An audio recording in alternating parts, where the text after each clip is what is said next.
Bien, una vez que tenemos la definición de Dios como aquello mayor que lo cual nada puede pensarse, y que tenemos además esta propuesta, este presupuesto epistemológico y ontológico, según el cual existir en la realidad es mejor, es más, es, vamos a ver, existir en la realidad es ontológicamente más pleno que existir solamente en el entendimiento, ¿verdad? O sea, vamos a ver, yo, como les decía anteriormente, yo puedo tener en mi entendimiento la representación del almuerzo que me quiero comer ahora una vez que termine la clase. Pero si solo me quedo con el almuerzo en el entendimiento, pues me fregué. ¿Por qué? Porque con la representación del almuerzo yo no puedo saciar el hambre. Yo el hambre solo la voy a saciar una vez que pueda efectivamente tener algo real, algo que exista en la realidad, que me pueda comer, ¿verdad? Que pueda ingerir, ¿verdad? Por eso es que no es lo mismo existir en el entendimiento y existir en la realidad, y existir en la realidad es mejor. Entonces, ahora sí, veamos el argumento. A ver, Antonio, ¿cómo nos va? Por un lado, ¿verdad? Tenemos, incluso el necio entiende la proposición que contiene al término Dios. ¿Y que era Dios? Aquello mayor que lo cual nada puede pensarse, ¿verdad? Ahora, tenemos también esta otra premisa de que existir en la realidad es mejor, mayor, ontológicamente, que existir en la mente solamente, ¿verdad? Entonces, el punto es, hay cosas, dice Anselmo, que existen en la realidad y existen en la mente, porque las conocemos, es decir, generamos un concepto de ellas. Esto tiene que ver con lo que decía ahora Antonio a propósito de la silla.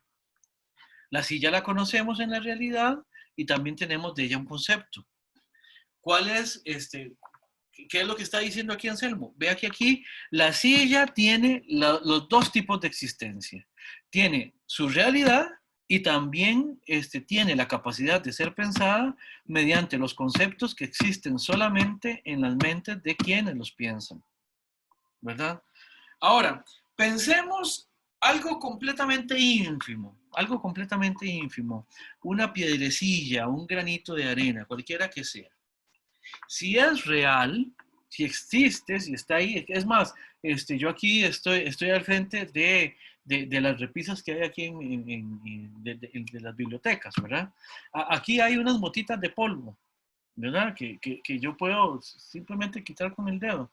Bueno, estas motitas existen en la realidad y además existen en el entendimiento. Eso es evidente precisamente en el momento en el que ustedes me entienden qué es lo que yo estoy quitando, y a qué es a lo que me refiero con el concepto motitas de polvo. Hasta esto que es tan ínfimo como estas motitas de polvo, ¿verdad?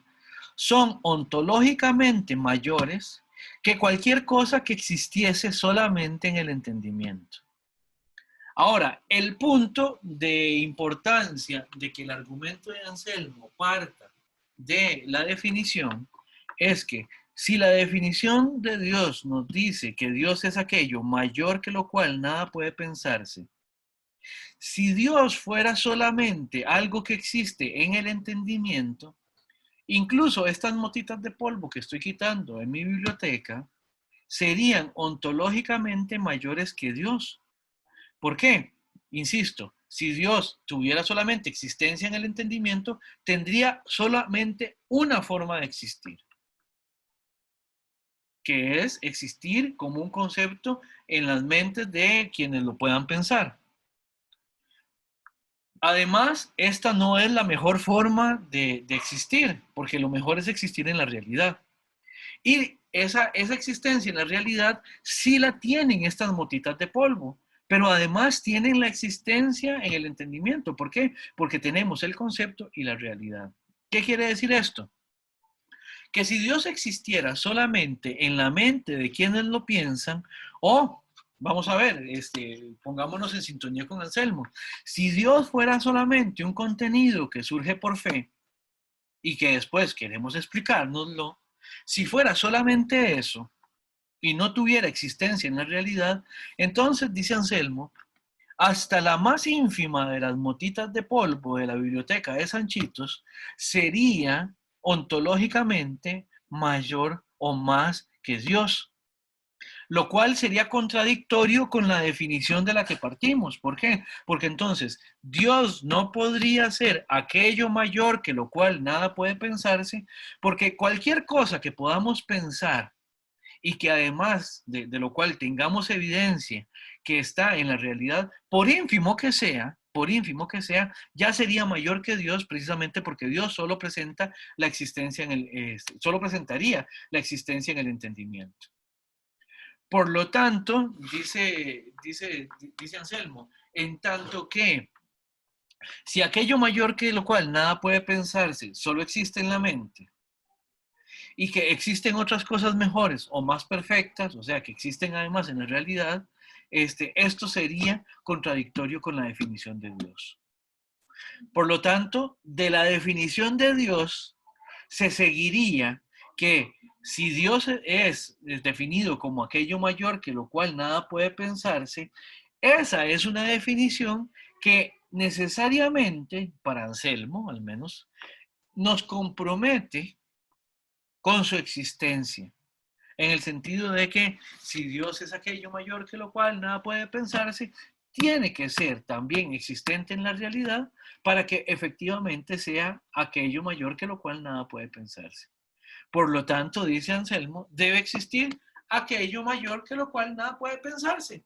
Y él terminó su argumento y dijo, vaya, vaya, qué bien me quedó, ¿verdad?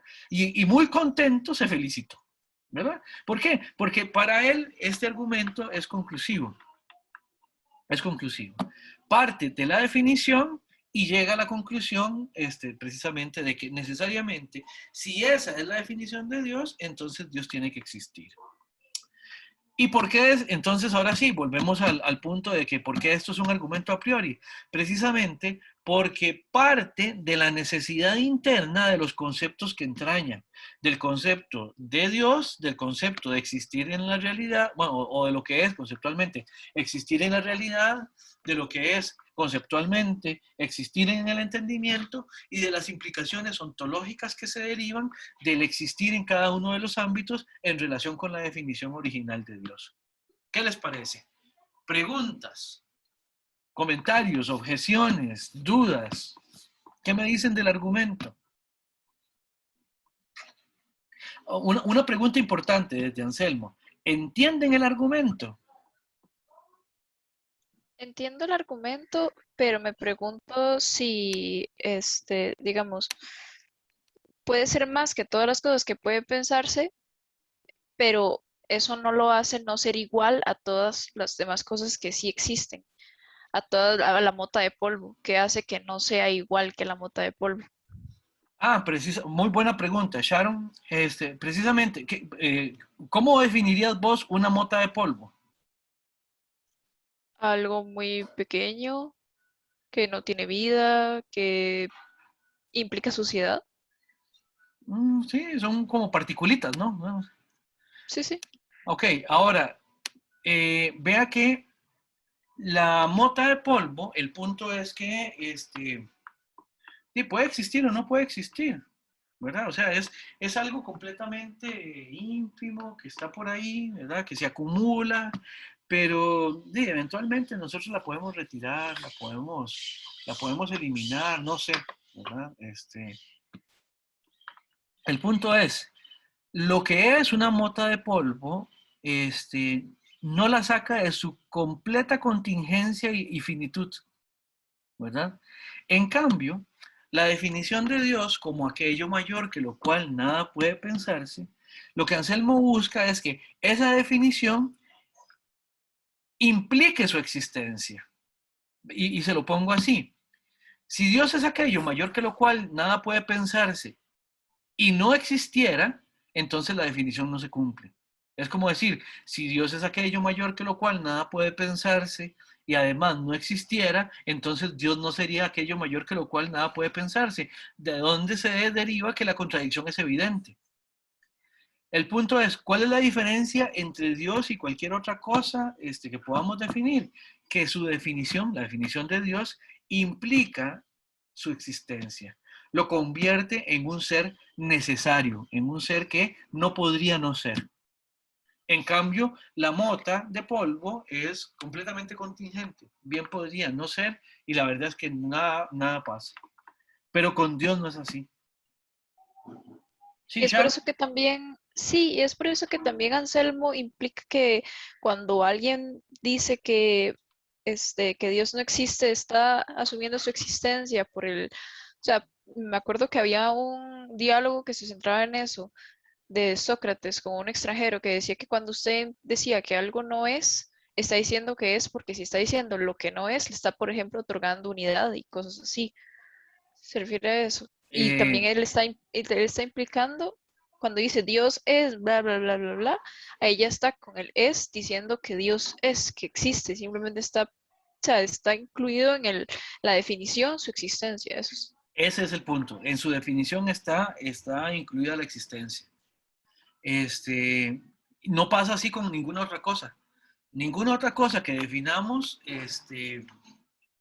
va a requerir, digamos, para que se cumpla la definición, ninguna otra cosa va a requerir de la existencia.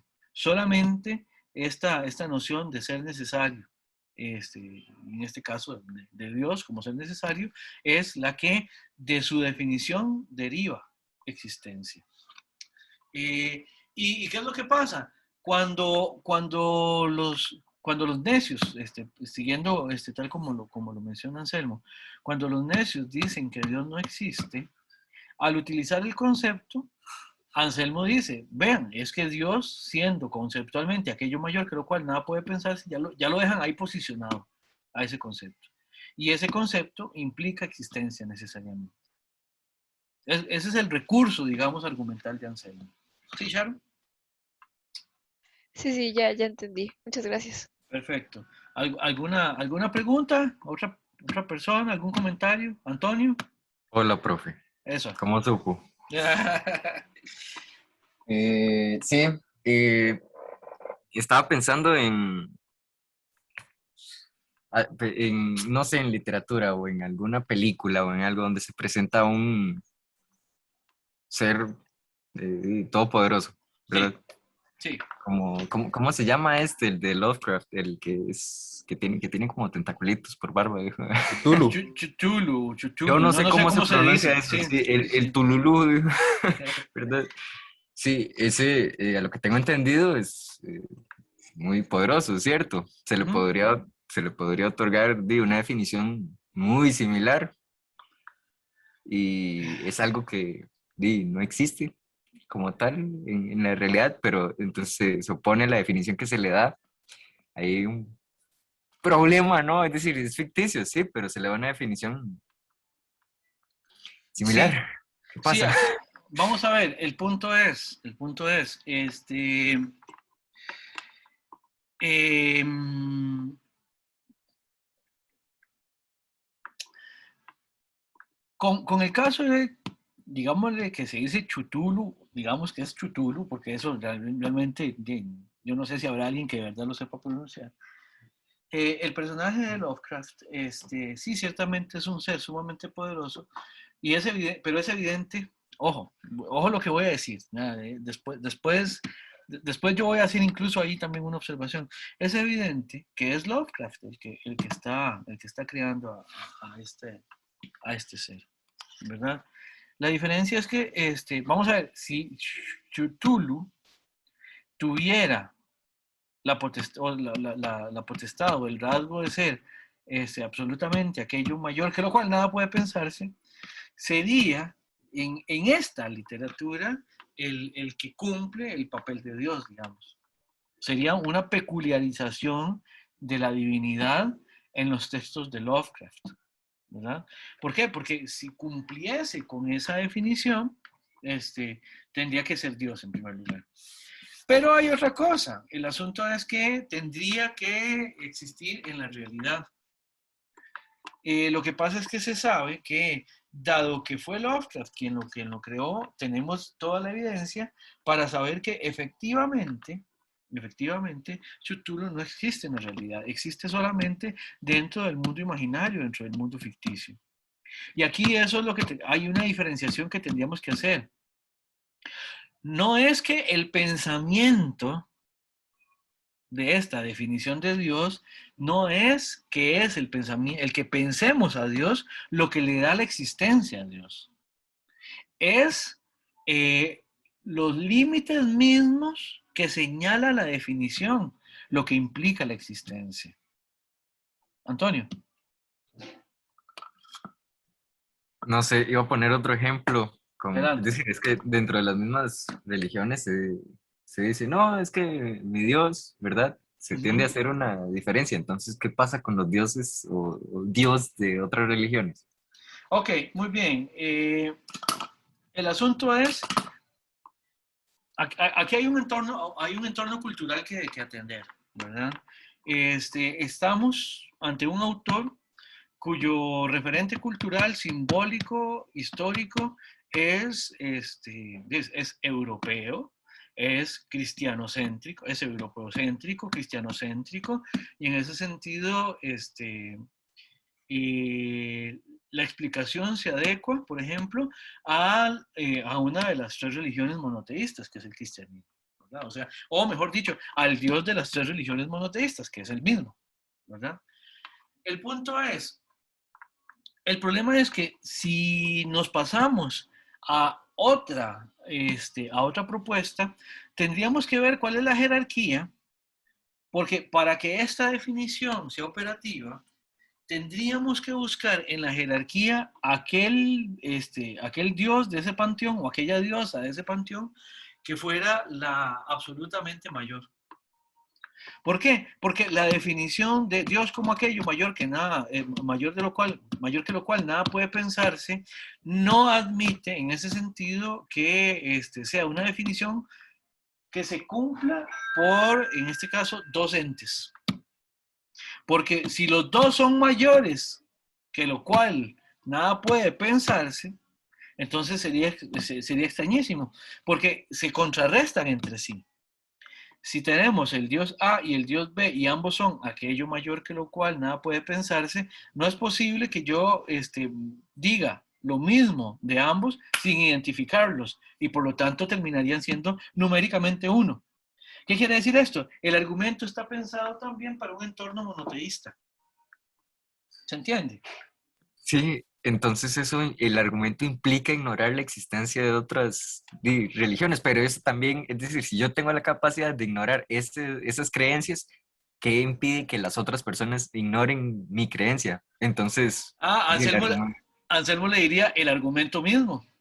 Porque una vez que escuchen el argumento, van a entender que esto remite a un único principio, a una última causa, sí, a una causa última, ¿verdad? Incluso, vea que incluso en las religiones politeístas no tienen mayor empacho en que unos dioses surjan de otros. Ahora, en ese sentido, por eso es que yo le hablaba de una jerarquía. Lo que habría que buscar es cuáles son los criterios, solo para pensarlo dentro de más o menos lo que dice Anselmo. Habría que ver cuál sería el criterio mediante el cual pudiéramos determinar cuál es el absoluto mayor, porque lo requiere el argumento. Ojo, yo no estoy diciendo en este sentido de que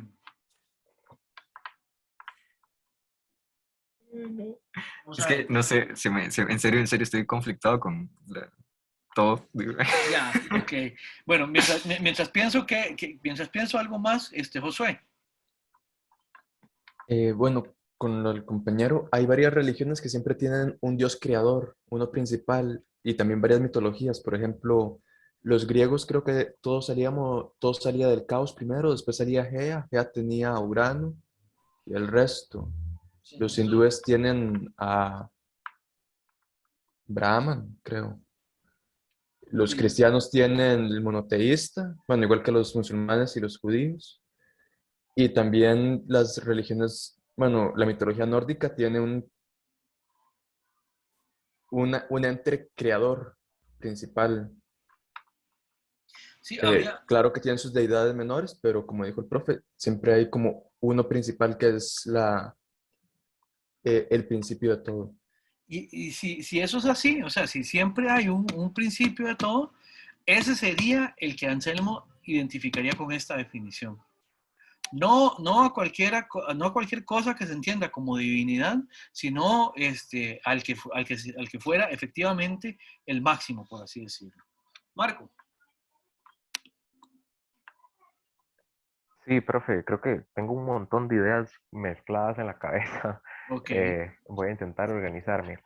Primero que todo, me llamó la atención cuando estábamos hablando de Dios como parte de la cultura, porque sí, o sea, todos lo han pensado como uno o como varios, pero al fin y al cabo, cuando son varios, eh, termina siendo siempre uno mayor, que es el principio o sea, prácticamente como del que habla Aristóteles, Ujú, ujú. pero eh, siento que no se le da mucha importancia a ese en las religiones politeístas. Sí, ahí tendría que decir dos cosas. Y antes de decir dos cosas, perdón, vean, toqué un botón, estaba tratando de ver cómo puedo hacer que el programa me muestre quién está levantando las manos. Y donde toqué un botón, perdí las manos de Diana y de Ali Kai. Entonces, disculpen eso, fue un dedazo. Y si alguien más tenía la mano levantada, por favor, vuelva a levantar. Y en este sentido, Marco, ahora sí, para contestarte, es que me asusté todo cuando vi que me salió una tarjeta, pero Tranquilo. este, a ver, Marco, el punto es, sí, sí, efectivamente, obviamente, por eso es que a mí también me gusta hacer este tipo de presentación, digamos, contextualizada, para entender también que, ¿cuáles son las variables, digamos, que uno tiene que introducir a la hora de hacer una explicación? En este caso, la explicación de cómo es que se está entendiendo a la divinidad por parte de un teólogo católico del siglo XI, ¿verdad? Y, y hemos visto, hay diferencias bastante importantes entre la propuesta de Anselmo y la propuesta de Aristóteles, aun cuando ambos recurran a una primera causa única, numéricamente una, como quieras. Y sí, esa variable cultural es fundamental. Este,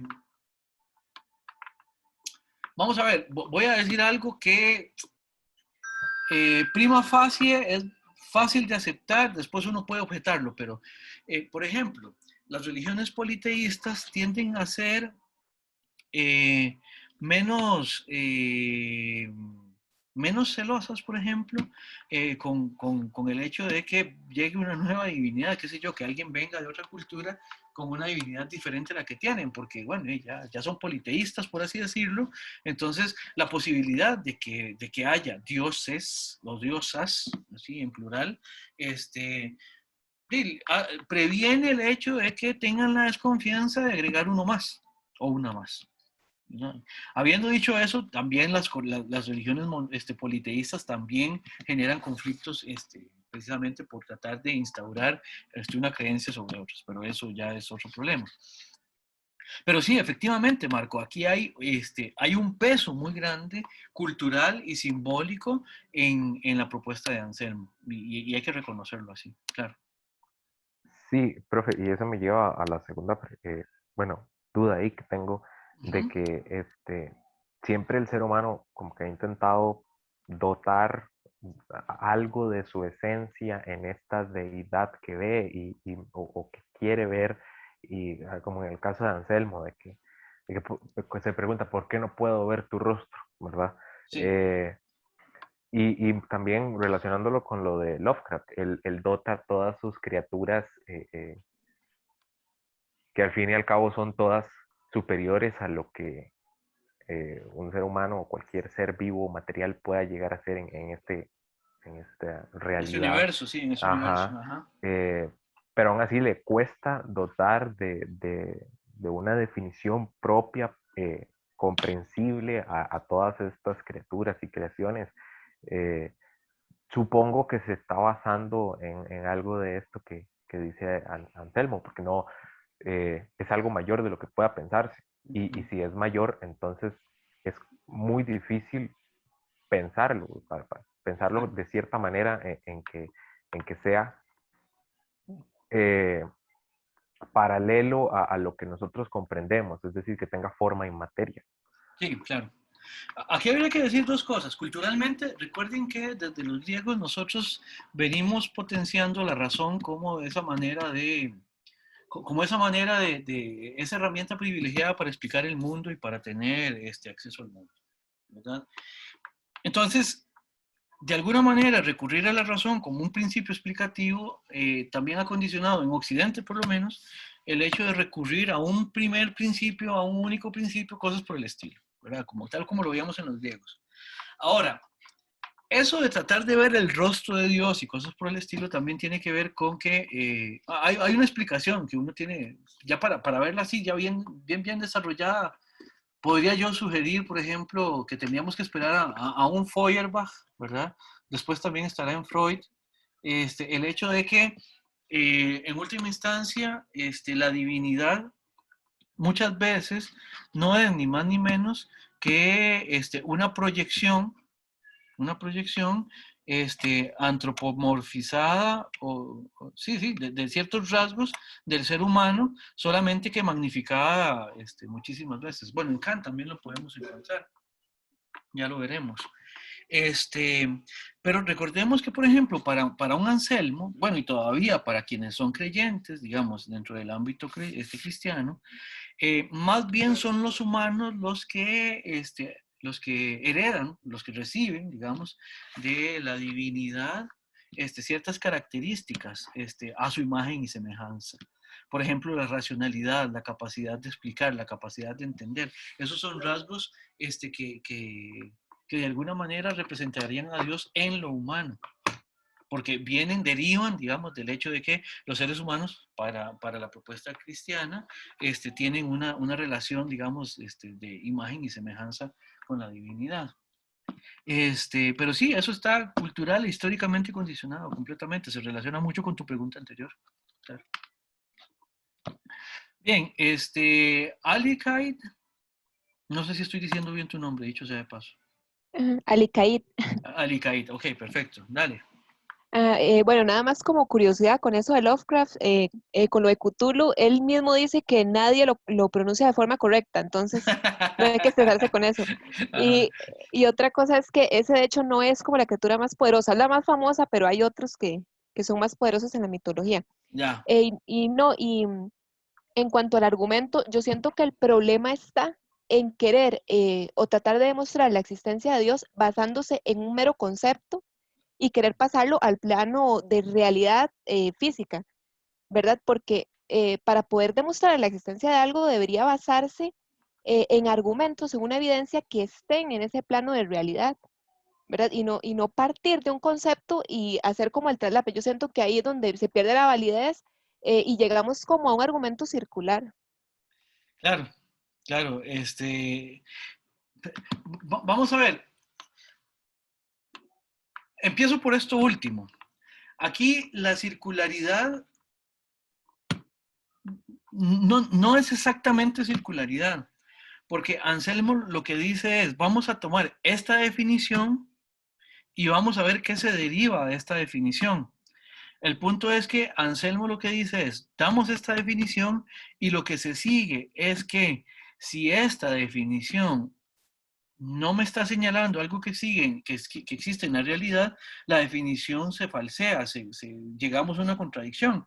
Por lo tanto, y aquí después vamos a ver cómo es que esto sí es un problema. Por lo tanto, debe efectivamente existir aquello a lo que el argumento se refiere. ¿Cuál es la circular? El argumento es circular cuando más o menos yo más bien lo que quiero decirles es, yo quiero probar la existencia de Dios, pero a Dios lo meto en las premisas. Y Alicaid, lo vamos a ver también con la próxima lectura, que es de Tomás de Aquino. Eso lo vamos a ver en una de las vías para probar la existencia de Dios y después también en la crítica que le hace Kant a ese tipo de argumentos. el punto es que es circular, especialmente lo vemos como circular cuando Dios aparece como contenido en una premisa y después llegamos a la conclusión de que Dios existe. Pero aquí, más bien lo que tenemos es una definición de Dios y a lo que llegamos es que para que la conclusión del argumento es que para que la definición se cumpla, efectivamente Dios tiene que existir. Entonces es un poquito diferente, no es exactamente circular. ¿Sí, Alicay? Sí, sí, comprendo. Vamos a ver, y ahorita vamos a ver, al menos yo voy a proponer que también un par de problemas en el argumento, o sea, tampoco es que crean que Sanchito es anselmiano en ese sentido, digamos, ya veremos qué implica eso. Diana. Profe, así creo que voy a dar un comentario un poco subjetivo, pero digamos, entiendo el contexto de Anselmo, entiendo la época, pero a la Diana de hoy en día creo como que el argumento le queda como un poco corto, por decirlo así. A veces siento como si fuera un poco conveniente, como si estuviéramos hablando, no sé, de un personaje de anime o de superhéroes en el que el superhéroe siempre gana solo porque es el superhéroe y porque es conveniencia de la película o del anime como tal, no sé si me voy a entender. Entonces, como que siento que a la vez incluso se pueden contradecir, porque si estamos dentro de una religión cristiana, estamos hablando de Padre, Hijo y Espíritu Santo, unidad, bueno, Trinidad de un solo Dios, pero que a la vez le están dando a ese solo Dios tres personas que fueran como si se pudieran fusionar al estilo Namek, o no sé, pero no sé, como que me queda corta por eso, porque siento que es muy conveniente para lo que ellos necesitan y obviamente entiendo el contexto, pero a mí, Diana Espinosa, ¿verdad? Del 2021, me queda como faltando, como que me quedo en ese sinsabor de, no sé, no, a mí no me basta esa solución para decir que, bueno, sí, ya existe, ¿verdad? Incluso la de Aristóteles me pareció un poco más lógica, ¿verdad? Como una causalidad y una fuerza que mantiene lo demás. Pero sí, esto como que, no sé, me deja un sinsabor y una sensación de, ¿es en serio? ¿Solo esto? Ya. Sí, ese sería mi comentario. Bueno, voy a hacer dos comentarios con respecto a eso del Dios trino, digamos, de la religión cristiana. Pues sí, el problema es que ya eso no se puede explicar cómo siendo tres es uno, digamos, ¿verdad? Y eso es parte de lo que yo les decía, que es un contenido que ya eso no se puede argumentar.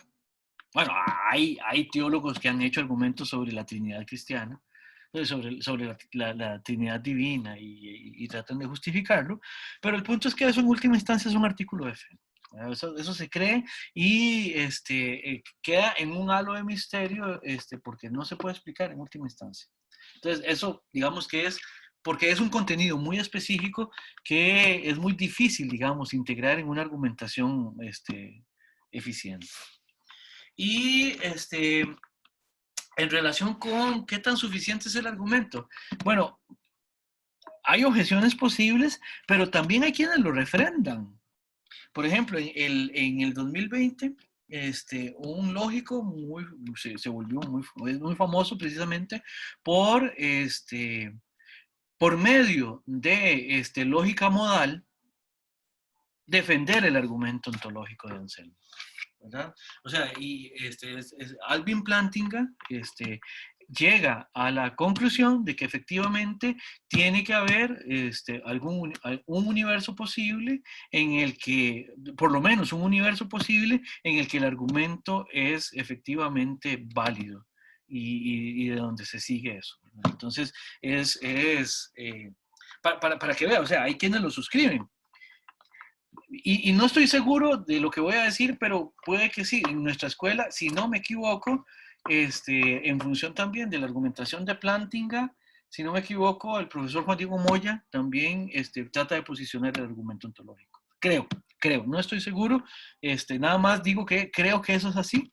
Pero a Juan Diego sí sé que le llama mucho la atención el desarrollo, digamos, del argumento tal como lo prueba o lo trata de probar el profesor Plantinga en el siglo XX. Entonces, Diana, para que sepa que si hay gente que lo sigue suscribiendo, de alguna manera. Profe, pero es curioso también porque si nos ponemos a pensar de dónde es que surge el concepto, también es porque, bueno, obviamente viene de una necesidad del ser humano que se ha transmitido culturalmente por mucho tiempo, en el que todo surgió en una época en la que no podíamos explicar muchas cosas y lo único que daba como resultado es, pues, es un Dios, ¿verdad? Que hace que todo esto funcione, pero incluso esas cosas inexplicables en el pasado ahora ya son explicables y no necesariamente era ese Dios. Entonces, también queda como esta confusión de dónde surge este concepto y el por qué, y era por una necesidad humana al final de cuentas también. Sí, hay otra explicación alternativa y es que surge a partir de cómo puede construirse el concepto de ser necesario. Eso lo podríamos ver eventualmente después. Cuando veamos Kant podemos referirnos a ello un poquito. Giovanni. Hola, sí, ¿me escuchan? Sí, señor. Ok, sí, yo iba a decir que, no sé, creo que yo sí voy un poco en contra de la mayoría de las opiniones. Yo no tengo mucho problema con el argumento de Anselmo. Ajá.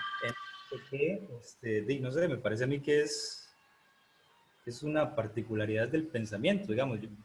Uno podría pensar, por ejemplo, tal vez en, no sé, formarse una idea de la cosa más pequeña, tal que nada se pueda concebir más pequeño que eso. Ajá. Entonces, no sé, se fue como una idea ahí particular, digamos, en la mente de uno, y ya la formó. Pero, o sea, que con eso, cómo eso se enlaza, por ejemplo, en el caso de Anselmo, con el Dios cristiano. Ya eso es otra cosa que, digamos, no he visto hasta ahorita, digamos, cómo lo hace él. Ok, sí, no, y de hecho eso no lo vamos a ver, eso lo desarrolla en el resto del texto. Ajá.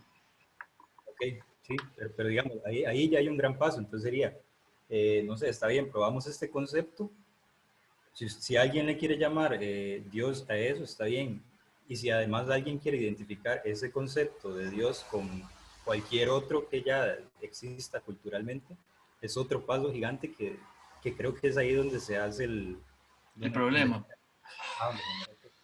El concepto está bien, digamos, uno podría concebirlo también siempre con algunos peros, por ejemplo, el de que ni tan más grande que cualquier cosa, en tanto que es comprendido por esta argumentación lógica, por ejemplo. O sea, está dentro de eso, está sometido a esas reglas lógicas, por ejemplo, tal que se puede decir algo sobre ese concepto, por ejemplo.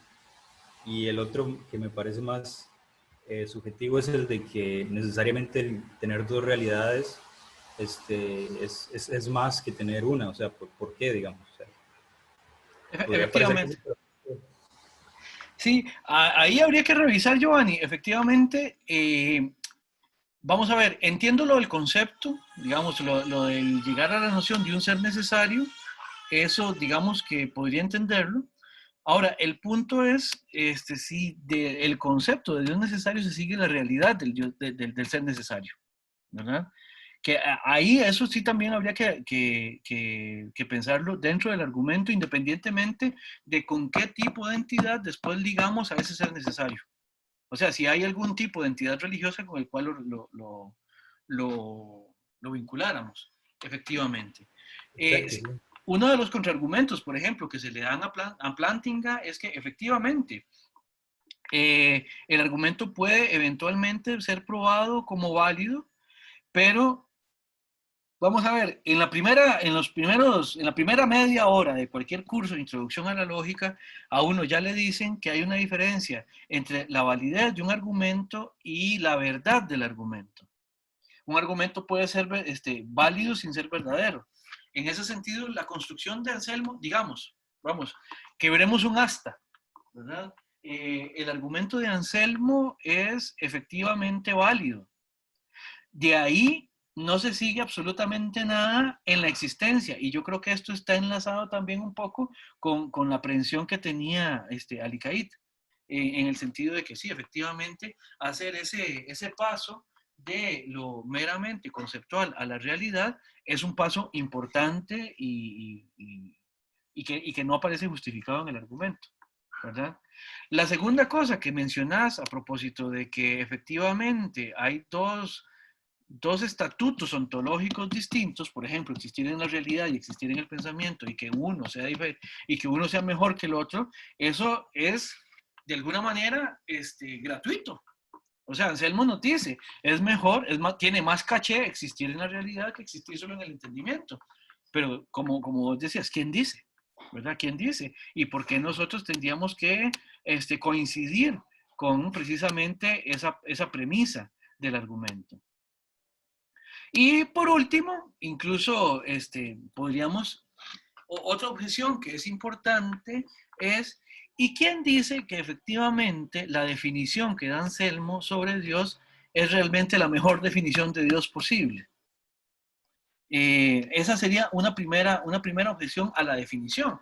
De que, ¿quién dice que efectivamente cualquier persona a la que uno le dice Dios y comprende la palabra Dios va a pensar en Dios como aquello mayor que lo cual nada puede pensarse? Decías vos, Giovanni, que uno puede generar un concepto como aquello, lo más pequeño, más que lo cual nada puede dividirse o algo así por el estilo. Bueno, sí, efectivamente, uno puede generar esa definición, pero enlazarlo incluso con el Dios, ni siquiera con el Dios cristiano, con el Dios filosófico, también tiene algo de gratuidad, en el sentido de que, ¿por qué tiene todo el mundo que aceptar que esa sea una definición o la definición más adecuada sobre Dios? Eso en primer lugar. Y en segundo lugar, no sé si notaron que como definición, la noción de Dios como aquello mayor que lo cual nada puede pensarse, tiene el problema de que no es realmente propositiva a propósito de lo que Dios es. Es una definición que nos dice de alguna manera lo que Dios no es. Dios, o sea, el punto es, Anselmo lo que dice es, piensen cualquier cosa, piensen lo más grande que puedan pensar, por encima de eso está Dios, pero no me dice lo que Dios es, simplemente me dice que está ubicado por más allá de lo que se pueda pensar, más allá en relación con su grandeza que lo que podamos pensar como lo más grande. ¿Ya? Aquello mayor que lo cual nada puede pensarse. Lo que me está diciendo es lo que no puedo hacer. No puedo pensar nada más grande que Dios, pero no me dice cómo pensará Dios ni cuál es su contenido efectivo en última instancia. Y eso también es una objeción posible, digamos, para el argumento. Porque entonces me deja con una definición que en última instancia no me señala realmente qué es lo que generalmente hacen las definiciones, ¿verdad? Hasta donde se entiende. Andrés decía que es el Dios de los huecos. Efectivamente, cuando creo que era Diana la que estaba hablando de que cuando tratamos de definir a Dios como aquello que nos sirve para explicar aquello que no podíamos explicar en algún momento culturalmente y que una vez que ahora sí lo podemos explicar, entonces esa definición de Dios pues se cae. Bueno, el problema es, esto del Dios de los huecos es cuando se recurre a Dios cuando se recurre a ubicar a Dios en todo aquello que todavía nos falta por conocer o por explicar. O sea, conocemos algo del universo, sí, ok, y entre más conozcamos del universo, el problema es que por más que conozcamos del universo, siempre nos va a quedar algo más allá. Bueno, en ese más allá de lo explicado, ahí es donde vamos a ubicar a Dios. Ese sería el Dios de los huecos a los que se refiere Andrés Salazar. Marco, ¿tenés la mano levantada? Sí, profe, bueno, es que es un tema que a mí me interesa mucho, siempre me ha fascinado. Tiene poco que ver con esto, digamos, A ¿verdad? ver. Es la paradoja epicúrea que se infiere de la bondad de Dios. Uh-huh. Que si Dios es todo poder, entonces no es del todo bondad, porque y bueno, es que son tres facultades, de que si lo sabe todo, de que si puede hacer todo y que si es del todo bueno. Uh-huh. Si sabe todo, entonces está enterado de la maldad, pero entonces no es todopoderoso porque entonces ¿por qué no erradica la maldad? Uh-huh. O si entonces es del todo bueno, no erradica la maldad porque no es todopoderoso, porque no puede. Eso me ha fascinado y esa paradoja como que va en contra de este argumento de Anselmo, porque Anselmo, de hecho él dice, es del todo bueno, y Uh-huh. para Descartes también es del todo bueno, pero Uh-huh. entonces, ¿cómo puede ser del todo bueno y no erradicar la maldad. Y bueno, ya luego viene todo el asunto del libre albedrío. Pero si es algo más allá de todo lo que puede pensar, si está más arriba de todo, pero aún así sigue siendo bueno del todo, entonces, ¿por qué no erradica la maldad? Ajá. Porque no es todopoderoso. Sí, ahí hay una explicación que trata de contestar a esto, y es que ¿se acuerdan de la trascendentalidad del bien? ¿Verdad? O sea, el bien como uno de los trascendentales. Habíamos visto todos en clases que toda cosa es una y que toda cosa es verdadera y que en última instancia, una que no vimos porque es más moral que metafísica, es que toda cosa es buena.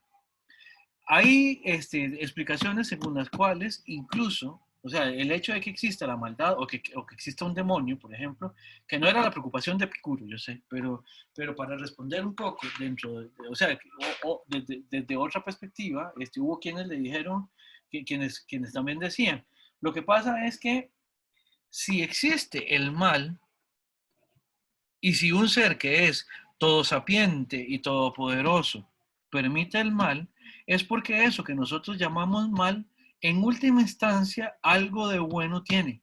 Si no, Dios no lo dejaría existir. Y el problema no es ni de omnipotencia, ni de omnisciencia, ni de plena bondad, sino de la manera en que nosotros entendemos el mal. Que eso ya es otro problema. Sí, profe, entonces en ese caso Dios actuaría con parámetros distintos de moralidad a los nuestros. Sí, es correcto.